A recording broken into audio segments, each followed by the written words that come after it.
Main character syndrome, the internet's favorite insult. What started during the pandemic as a new age anthem for self-love is now a label hurled from the masses like rotten tomatoes. And how long do I have to live? I'm hoping 3, maybe 2 weeks. Main character syndrome is that fatal? No, I'm just hoping you only live that long. You'll see it in news articles, commentary videos, and texts from your roommate if you don't do the dishes. If you've somehow avoided main character syndrome over the last couple of years, let me help you get up to speed.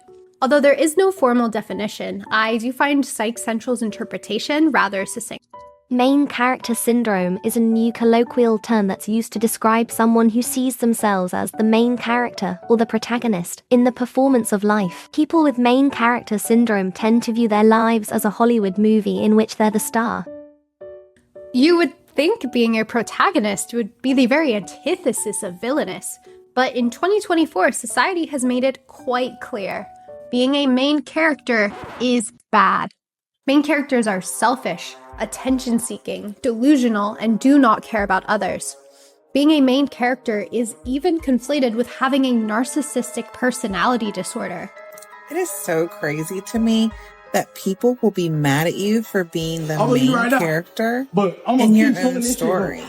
Like, this is my life. Of course I'm the main freaking character. Wow, okay. That made me want to touch an entire football field of grass. But hear me out. I know the internet has made up its mind.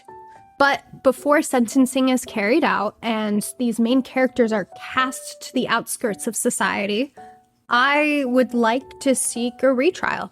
Technically, that's illegal in my state, but so am I. I'm not a lawyer. I'm a mildly online, wordy woman with a camera and an opinion. And I'd like to reopen the case in the court of public opinion on main character syndrome. I think we should re-examine main character syndrome, not as a toxic character trait intrinsic to the individual, but as a flawed reaction engendered by a societal ethos that values individualism at the detriment of the community. Told you I was wordy. People of the jury, it is my pleasure today to present to you an argument in defense of main character syndrome. Exhibit A brief history of main character syndrome. To understand main character syndrome as it exists today, we must unravel its brief but rich history. It all started in 2020, as the coronavirus was reaching pandemic levels of infection. 3 TikTokers separately uploaded videos emphasizing the importance of centering oneself as the main character in their life and inviting others to do the same. 2 creators have since removed or privatized their videos, but Ashla Ward's is still up, along with the viral audio. You have to start romanticizing your life. You have to start thinking of yourself as the main character. Because if you don't, life will continue to pass you by. And all the little things that make it so beautiful will continue to go unnoticed. This type of TikTok struck a chord with viewers. The pandemic was making people feel lonely, disconnected, and like their lives were out of their control. Having main character mindset, though, reframed that same world in a positive way. Now, when you woke up confined indoors every day and clocked in for that 9-to-5 Animal Crossing shift, you weren't wasting time. Partly because someone had to fund the bridge for those deadbeat villagers, but mostly because, by definition, main characters never waste time. When you're a main character, small decisions like making coffee or going for a walk felt substantial. Even dark days or tragic events now can be looked at as necessary arcs that would further develop your character. You should have confidence and love yourself because all of your flaws and quirks are part of what makes you so interesting. When you're a main character, every moment matters. No wonder the trend took off. As of July 2024, there are 46.7 million videos on TikTok under the main character energy topic. Everyone wanted to let the world into their new romanticized life.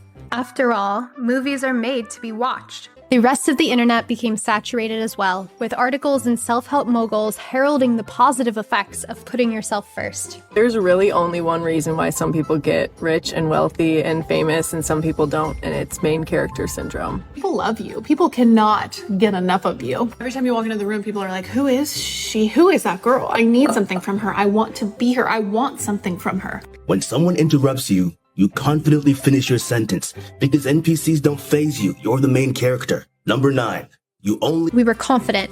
We were charismatic. We were all main characters, which is a complete contradiction. While you may exist at the center of your universe, you can't extend that mindset forward to everyone else's. Believing that your life is more important than those around you is when self-confidence becomes self-obsession. We are all complex humans with wants and needs and goals, and our complexity does not diminish just because someone doesn't acknowledge it. Yet, that's what people did, and we saw a motivational mindset morph into a toxic character trait. The egocentric view of valuing the self over the community is what deteriorated main character energy into main character syndrome. Bum, bum, bum. Cleverly named to give the connotation of a disorder without any of the medical backing, people with main character syndrome exhibit the following according to Psych Central: attention-seeking or dramatic behaviors, inflated sense of self or feeling like you're better than others, and viewing everything that happens around you through the lens of how it affects you. Is it just me, or are we describing a cat? Some other symptoms I found especially interesting were a lack of empathy for others' struggles, disassociation from your true values or needs, and feeling the need to outshine others to stay in the spotlight. We saw people online exhibit all of these. One minute, your friendly neighborhood main character was looking out the car window pretending they were in a music video.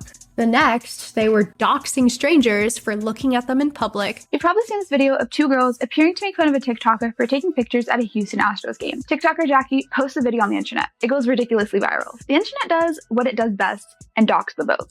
Trauma dumping on fast food workers. Actually like to pay for the person behind me. Today is National Day of Remembrance for homicide victims, and my husband was brutally killed. So I just wanted to give some love today, and I hope that, if anybody that you lost, and I feel like there is somebody, and she's watching you. She's watching you all the time, and she loves you. And berating a woman online for posting a bean soup recipe. Because what if they didn't like bean soup? Main characters, with their lack of empathy and intense self-grandeur, were terrorizing communities, both online and offline. So the communities rose up and called out main character syndrome for what they saw it truly was: narcissism. Finally, judgment had been passed. Main characters weren't inspirational, they were destructive and mentally unwell. They operated like the world revolved around them, and in turn, the world revolted against them. This brings us to today, where main character syndrome is largely seen as a narcissistic plague on society. What could be worse than someone telling you that you have main character syndrome? Exhibit B, you have main character syndrome. Don't click away. Don't click away. I need the viewer retention. I understand that after everything we've talked about, that statement might come as a shock. I mean, I've basically called you a narcissist and questioned your morality as a human. Except I haven't. Because despite what comments and Google search trends would have you believe, main character syndrome is not narcissism. University of Georgia notes that researchers link the trend to behaviors associated with narcissism, but behaviors alone are not a diagnosis. Narcissistic personality disorder is a rare mental illness. It's hard to know exactly how many people are living with it, but Harvard has by far the largest estimate I've seen, with them estimating it occurs in upwards of 5% of the population. Many more sources, though, have noted that as little as 0.5% of a population may have NPD. Psychologists, psychiatrists, and my mom are the only people equipped to diagnose, and they do so by observing patterns of behavior as well as emotional state over long periods of time. They would never look at a TikTok and diagnose someone, not only because it's harmful to misdiagnose, but also because it dilutes the public's understanding of the mental illness. Mental health counselor Jacqueline Tenaglia notes, I see narcissism being especially misapplied when it's used to label someone who exhibits qualities that someone might not like. It's also odd how we pick and choose which mental illnesses people are allowed to have. Like, if someone has OCD, then that's worthy of sympathy and support. But as soon as someone's given the label of narcissist, it's a free pass to deprive that person of their humanity and respect. Using a medical diagnosis to insult someone is the definition of stigmatizing mental health. Why good people do bad things. Beyond that, I also really dislike conflating main character syndrome with narcissism because it's a thought-terminating cliche. Thought-terminating cliches are simplistic statements used to end critical conversation. You've encountered these more than you realize. Think about any time you've told someone a bit of bad news and they responded with, well, everything happens for a reason, or it could be worse. I mean, yes, it could be, but nothing about your statement helps me process what I'm going through. Instead, it just ends the conversation. When we look at a negative behavior online and label it as narcissism, we are ending the conversation. By placing the blame entirely on the individual, we are absolving ourselves of the responsibility to critically analyze and address the broader societal factors of what might be influencing this behavior. Therefore, I am not calling you a narcissist. I am saying you display behaviors associated with narcissism, but so do I. And so does everyone else. It's healthy. In an article rather bluntly entitled, "A Little Bit of Narcissism is Normal and Healthy," psychiatrist Dr. Otto Kernberg says, each person has a bit of normal narcissism within them. This can take the form of having self-confidence and even a modicum of entitlement while still displaying empathy and emotion. Essentially, liking yourself and feeling like you deserve good things in life is characteristically narcissistic, but is also healthy when it doesn't supersede your ability to care for others. Ideally, we would always operate within the socially acceptable levels of ethos, but we're human. We've all had moments of being overly dramatic or selfish. We've all stolen $20 from our older sister on her 13th birthday because we wanted to play the claw machine at an arcade. We've all had main character syndrome. For most of us, though, main character syndrome is a situational occurrence, not a pathological one. I'm not negating the negative impacts of displaying MCS. I am challenging the notion, though, that it's representative of one's identity. Destigmatizing the term will allow us to explore it deeper in an objective and nuanced way. Exhibit C.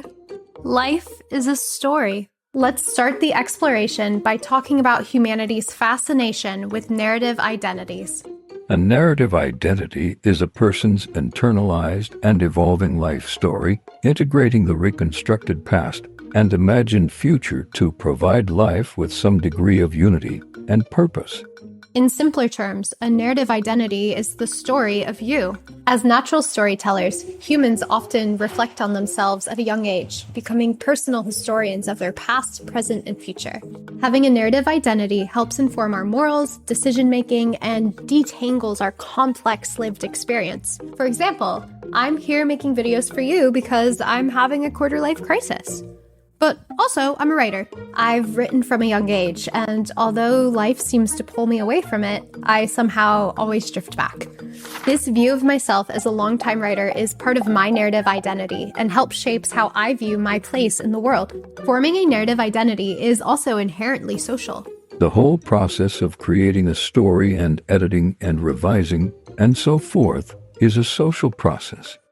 It's something that involves our connections to other people. When we may craft an initial draft of ourselves, we look to our family, peers, and connections for feedback on how accurate that story is. The voices we value are crucial in molding a story that is reflective of our true selves. Psychologists say that even the voices in our head serve as an important benchmark for our identity. As adolescents, it's common that we experience the phenomenon of an imaginary audience, which is the belief that others are always watching and judging our movements. It's one of the factors behind embarrassment and a need to fit in during our formative years. As we grow older, this audience can persist in a more dynamic way known as the spotlight effect, which similarly is the idea that people tend to believe they're being noticed more than they really are. Unlike in adolescence, when having an imaginary audience promotes mostly insecurity, the spotlight effect has been linked to both positive and negative perceptions of self. We can imagine people in the street thinking that we're hot stuff. but also that Brenda from HR is talking behind our backs. The anchor in either situation is that we are experiencing a cognitive bias, which means that we are valuing our perception over others, thereby skewing our personal narrative to be more egocentric. We don't want a narrative that leans heavily on the ego, because it's more likely to be full of falsehoods and misperceptions. Humans have been scientifically proven over and over again to be horrible at accurately perceiving themselves on every spectrum. Need proof? Look at the height on a man's Hinge profile. In fact, a skewed sense of self over a long period of time is a factor in diagnosing mental disorders. When it's displayed to a lesser, non-disordered degree, it also produces main character syndrome. We learned earlier that one of the symptoms of main character syndrome is feeling like you're better than others, and that is a very egocentric feeling. Main characters are the protagonists of their story, which isn't inherently bad. Psychologists have shown that having a protagonist story is associated with mental well-being. Based on our understanding of MCS, the underlying issue is that in creating their stories, they value their own sense of self over how others see them. I disagree with this, though. I don't think that they're valuing their perspective over others. Rather, I think they're misunderstanding what perspectives to value. Where I argue individuals displaying MCS go wrong is that they seek feedback and validation from their imaginary audience instead of real external voices. That statement sounds contradictory because, as we've discussed, the imaginary audience is just an extension of oneself. But that's where I think the confusion is for these individuals. I think their imaginary audience is jumping out of their heads and into the real world. Exhibit D, the digital audience. Online platforms are an incredible resource that connect people all over the world and bring access to information in ways never before possible. But they're also playgrounds where users' imaginary audiences spring to life. People used to ask magic mirrors if they were the fairest of them all. Now, they can just make a post on Reddit. The imaginary audience, once a figment of the mind, now has a digital presence. But that presence is often still just a reflection of ourselves. It's common to look to social media to understand the world, but the companies running it don't make money from having the world look back. Gen Z spends an average of 3 hours a day on social media, and companies make sure that those 3 hours are an algorithmically calculated feedback and validation loop. If you're not posting curated content for the masses, you're having content pulled for you that's likely to conform to your perspective and viewpoint, because that is statistically what you're more likely to engage with. Science journalist Dave McRaney notes, "The fact that social media platforms confirm what we already believe is the reason many people use them in the first place. If the platforms didn't do that, they wouldn't be successful." Our social feeds are echo chambers, but they're also trending to be our main sources of feedback. One global survey found that social media is a primary source of information for internet users in first world countries. To be clear, I am not saying that social media is evil or that kids these days need to get off their iPad. I literally fall asleep every night staring into my glowing rectangle. The effects of social media are nuanced and evolving, and I do not have the hubris of declaring morality on them. What I am trying to do is paint a picture of how someone can go online, spend on average 20% of their day interacting with content, ads, and influencers who all make money off of validating the user's personality, and mistake those interactions for genuine feedback. What the user perceives as external voices is just their imaginary audience being reflected back to them in a way that is validating. When your digital space revolves around you, it's possible to think the world does as well. In many ways, we are products of our environment, and the digital space is an environment that fosters hyper-individuality. Hyper-individuality is a trendy term that's commonly associated with main character syndrome. Despite its name, it's not actually describing individuals, but rather how individuals operate in society. The formal definition is a tendency for people to act in a highly individual way without regard to society. People with this mindset only look out for themselves and choose to interact with the world in a way that benefits them, often at the expense of others. In a study of how individualism affected populations during the pandemic, the University University of Virginia noted that even after controlling for variables like political ideology, social capital, or population density, researchers found that higher local levels of individualism reduced compliance with state lockdown orders by 41% and reduced pandemic-related fundraising by 48%. The community suffers for the individual.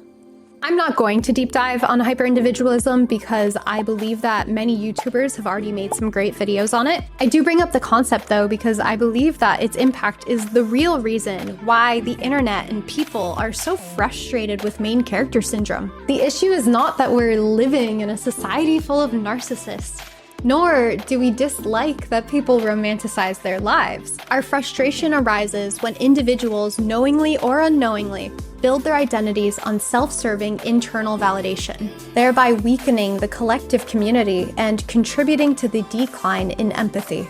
Exhibit E, the empathy gap. Empathy is caring about someone other than yourself.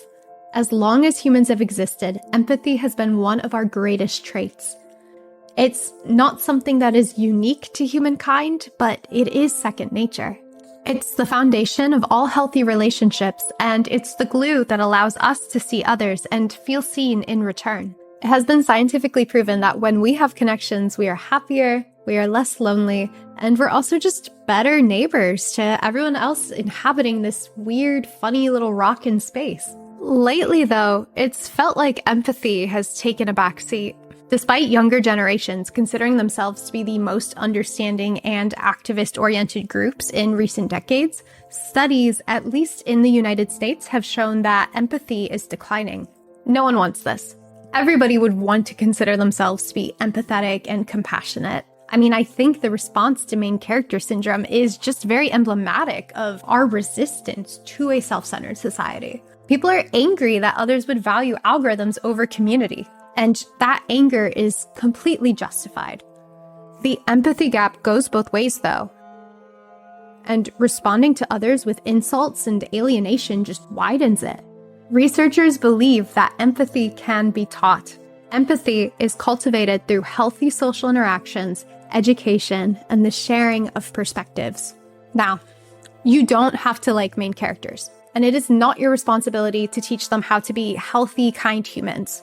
But the more that we polarize and gatekeep healthy conversation from them, the more that we deny them the opportunity to grow. We'd all like a more empathetic world, but instead of expecting others to behave how we'd like them to, maybe we should step up and show them.